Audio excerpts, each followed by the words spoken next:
High বন্ধুরা, welcome back to my channel life and living. সকালবেলায় এরা আসে খাবার চাইতে, তো ওদেরকে খেতে দিয়ে আমাদের বাগানে মানে উঠানের বাগানে হয়েছিল একটা শশা। তো ভালোই শশা হয়েছে।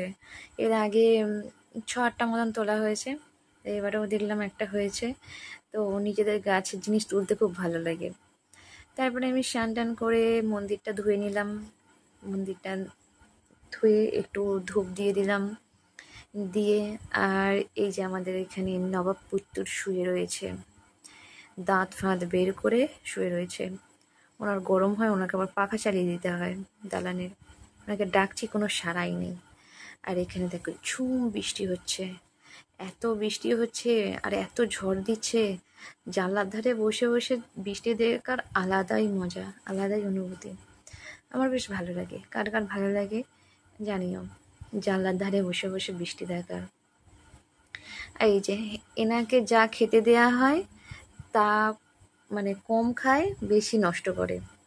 আর নষ্ট করা জিনিসগুলোকে আমাদের ইঁদুর মহারাজ আছে, ইঁদুর মহারাজগুলো এখানে এসে স্টকে জমিয়ে রাখে।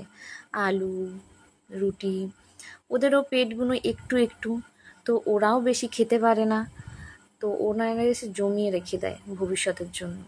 এই যে ওকে রুটি দেয়া হয়েছে, একটা রুটি দেয়া হয়েছে, তাও ও রেখে যাচ্ছে। খুব সঞ্চয়ী আমাদের টম। আর এখানে হলুদ গাছে হলুদ ফুল ফুটেছে। এই ফুলগুলো কিসে কাজে লাগে আমাকে জানিও তো।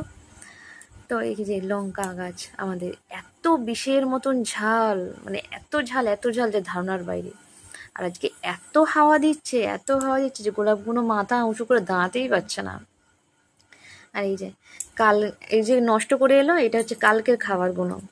আমি বললাম যে কিরে খাসনি কেন, ও হাই তুলে দেখিয়ে দিল।